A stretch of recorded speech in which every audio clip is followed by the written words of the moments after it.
بسم اللہ الرحمن الرحیم۔ آج کا جو ہمارا موضوع ہے شادی کی مختلف رسومات، اس کے اندر ہم جان سکیں گے کہ دولہے کو دودھ پلانے کی رسم اور کھانا کھلانے کی رسم، اور آقا علیہ الصلوۃ والسلام کی بیٹی کا جہیز کیسا تھا، اور بارات کی رخصتی، اور اس کے علاوہ بہت سی تفصیل۔ تو آئیے شروع کرتے ہیں کہ شادی والے دن دلہن کے گھر جو غلط طریقے سے رسومات کی جاتی ہیں، ان میں سے پہلی جو ہے بارات کو کھانا کھلانا،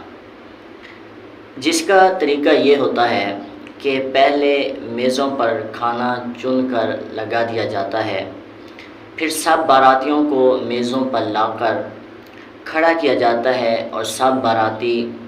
جوتے پہنے چلتے پھرتے خلاف سنت کھانا کھاتے ہیں۔ اور دوسرا دودھ پلائی کی رسم، جس طرح کا یہ طریقہ ہوتا ہے کہ نکاح کے بعد دولہا جو ہے اپنی بیوی کے گھر جاتا ہے، اور اس کا مذاق اڑانے کے لیے کئی تدابیر اختیار کی جاتی ہیں۔ مثلا کبھی دودھ میں کسی تکلیف دہ چیز کو آمیزہ کیا جاتا ہے، اور کبھی دولہے کے منہ میں نازیبا طریقوں سے زبردستی زیادہ مقدار میں مٹھائی وغیرہ ڈال کر پھر خوب ہنسیوں اور تالیوں سے دولہے کو شرمسار کیا جاتا ہے، اور اس کے بعد سب عورتیں بالخصوص سالیاں بے پردہ دولہے کے گرد جمع ہو کر اس سے ٹھٹا مذاق کرتی ہیں، مختلف قسم کے من گھڑت جھوٹے طعنے دیتی ہیں، گندے اور فحش بول سنا کر اسے شرمندہ کرنے کی کوشش کرتی ہیں۔ اسی طرح دولہے کے باپ کے ساتھ شرمناک حرکتیں کی جاتی ہیں، پھر کئی مرتبہ انہیں آگے سے ایسے جواب ملتے ہیں کہ شرم کے مارے انہیں کہیں سر چھپانے کی جگہ نہیں ملتی۔ اب بارات کی رخصتی کے وقت دولہا والوں کی طرف سے پیسے نچھاور کیے جاتے ہیں، خوب اڑائے جاتے ہیں، اور گانوں اور باجوں کا شور ہوتا ہے۔ اب ان کے نقصانات کیا ہیں؟ بارات کا کھانا کھانے میں حرج نہیں، لیکن ان کا کھڑے ہو کر جوتے پہنے چلتے پھرتے کھانا خلاف سنت ہے۔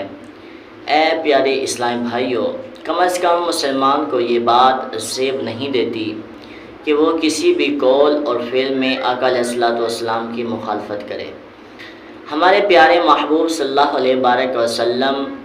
جوتے اتار کر دسترخوان پر بیٹھ کر کھانا تناول فرمایا کرتے تھے، اسی لیے آقا علیہ الصلوۃ والسلام نے یہ اپنی امت کو تعلیم دی ہے۔ حضور آقا علیہ الصلوۃ والسلام نے فرمایا کہ جب کبھی یعنی جوتے جو نہیں اتار کر کھانا کھاتا تو یہ سنت کو ترک کر رہا ہے، سنت کو چھوڑ رہا ہے، اور جو تم میں سے کوئی اگر کھانا کھائے تو وہ جوتے اتار کر کھانا کھائے، اس لیے کہ اس سے راحت ملتی ہے۔ اور محبوب مرشد امام احمد رضا خان بریلوی علیہ رحمۃ الرحمہ فرماتے ہیں کہ جوتے پہن کر کھانا اگر کسی عذر سے ہو کہ زمین پر بیٹھا ہے اور فرش نہیں، جب تو صرف ایک سنت مستحبہ کا ترک ہے، اس کے لیے بہترین بیسٹ یہی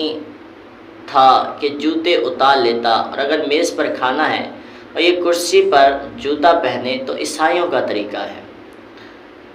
اسی سے دور رہے، اور آقا علیہ الصلوۃ والسلام کا فرمان یاد کرے کہ جو کسی قوم سے مشابہت اختیار کرے تو وہ انہی میں سے ہوتا ہے۔ اے میرے پیارے اسلامی بھائیوں، جب کرسی پر بیٹھ کر کھانے میں اس قدر حرج ہے تو چلتے پھرتے کھانا کیسے درست ہو سکتا ہے؟ چنانچہ حدیث پاک کے اندر ہے کہ حضرت ابو ہریرہ رضی اللہ تعالیٰ عنہ فرماتے ہیں، آقا علیہ الصلوۃ والسلام نے فرمایا، تم میں سے کوئی شخص کھڑے ہو کر نہ پیے، اور جس نے بھول کر کھڑے ہو کر پی لیا تو وہ یعنی الٹی کر دے جو اس نے پانی کھڑے ہو کر پیا ہے۔ تو اللہ تبارک و تعالیٰ نے ہمیں آقا علیہ الصلوۃ والسلام کے ذریعے ہماری رہنمائی فرمائی تو اللہ تبارک و تعالی ہمیں دین کی سمجھ عطا فرمائے۔ اب مسئلہ ہے کہ وضو کا پانی اور آب زمزم کھڑے ہو کر پانی پینا یہ مستحب ہے، باقی دوسرے پانی بیٹھ کر پئیں گے۔ اچھا، اور ہے دودھ پلائی کی رسم جو نقصان تھا کہ دودھ پلانے میں کوئی حرج نہیں، مگر اس میں مذکورہ خرافات کا ارتکاب حرام ہے۔ دودھ اللہ پاک کی عظیم نعمت ہے، اس کی قدر کرنا لازم ہے، اور اس کو تمسخر اور مذاق کا ذریعہ بنانا اللہ کی عظیم نعمت کے ساتھ مذاق کرنا، استہزاء کرنا اور اس کی ناشکری ہے۔ پھر دلہا یا کسی بھی فرد کے ساتھ ٹھٹا مذاق اور تانے وغیرہ دینا سب گندی، مرد اور مردود اور حرام چیزیں ہیں جن سے غیرت ایمانی کا جنازہ نکل جاتا ہے۔ یعنی دلہے کے ساتھ ایسی گندی مذاقیں کرنا، ٹھٹی مذاقیں کرنا، یہ تو مردود کام ہے، حرام کام ہے، جس سے غیرت ایمانی مسلمان کے اندر سے نکل جاتی ہے۔ اور ان رسموں کا کرنا اب اللہ تبارک و تعالی کے عذاب کو دعوت دینا ہے، اور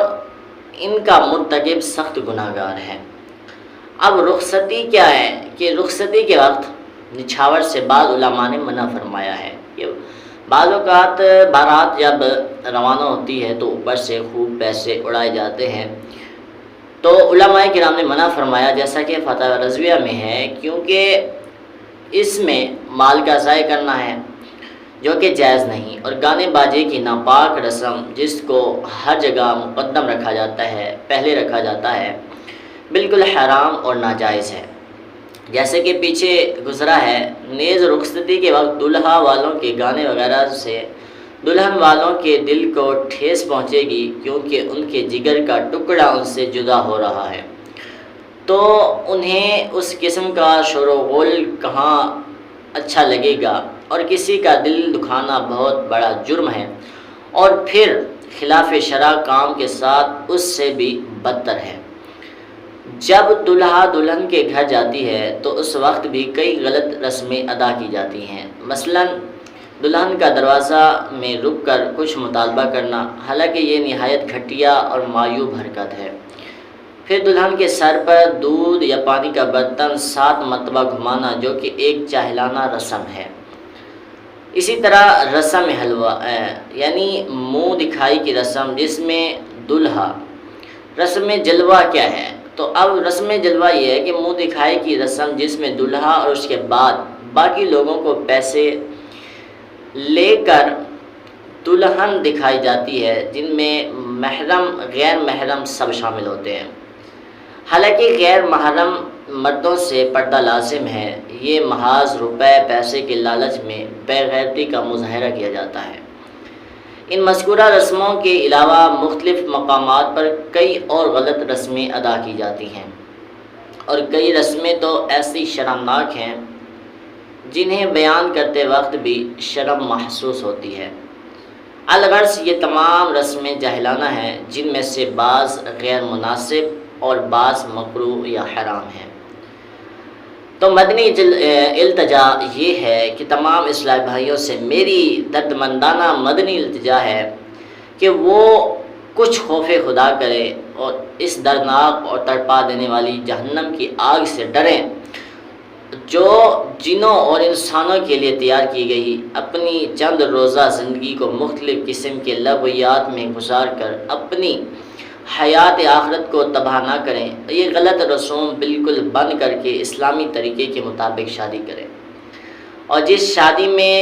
یہ بےہودہ رسمیں ادا کی جائیں اس میں ہرگز شرکت نہ کریں،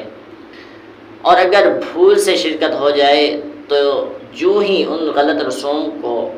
ہوتا دیکھیں تو فوراً اٹھ کر واپس آ جائے، کیونکہ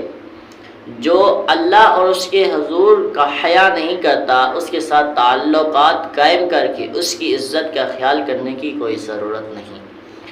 اور یہی اللہ والوں کا طریقہ ہے۔ اے اللہ عز و جل مسلمانوں کو بدعات سیئہ سے بچنے اور شریعت مطہرہ کے سنہری اصولوں پر چلنے کی